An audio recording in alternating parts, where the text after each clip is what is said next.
Right, I'm just home from the latest Making a Difference care home session, and for the second time this week I've told people that I take the practice dough away and I've got a special composting system for it, and it's usually a kind of look of disbelief that falls across their faces. So I thought I'd just share with people the composting system I use for cooked and non-vegetable matter foodstuffs. And this is where all the practice dough, the dough that people play around with, doesn't have any yeast or salt in, that's, I can't cook it because it's, a bit mucky and whatever.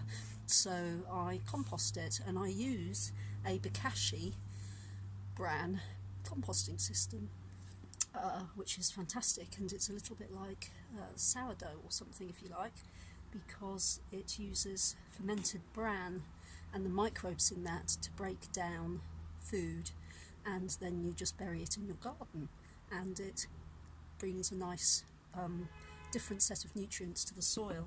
So I've got this bucket which I use. It's a bit smelly. There we go.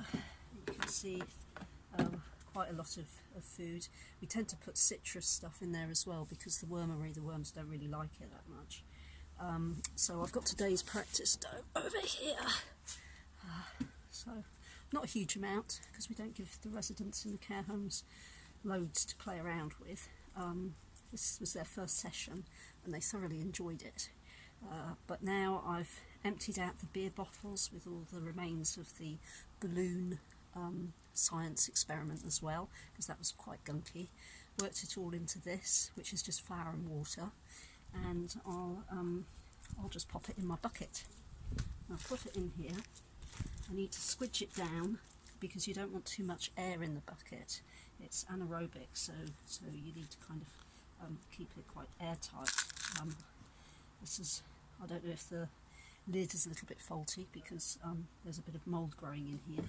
But anyway, I've got my bran, which I buy online. It smells quite a little bit beery.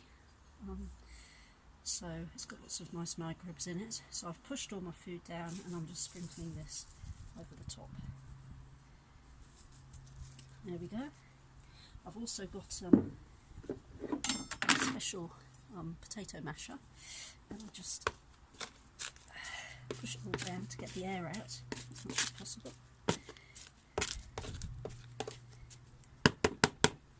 Other councils, such as Suffolk, they offer a composting system for cooked food and whatever, but ours don't, which is a little bit of a pain, because the brand costs a little bit of money, and so but anyway, here we go. At least we're not filling up landfill with it. So we put the lid back on, push it down to get the air out. There we go, and there you have it. And we wait until we fill the bucket right up. It has a tap on it because you get a lot of liquid in the bottom. Let's just show you that. There we go. So you can open the tap and bring the liquid out, siphon that off. You can use that in your drains apparently and stuff like that, but I tend to just put it all in the trench in the garden once it's been sitting around, has fermented well. Dig a trench, put the contents of the bucket in, and then sprinkle some more bran over, fill it up, put something across the top to stop any foxes or cats or whatever digging it up. That does happen a bit, but you can put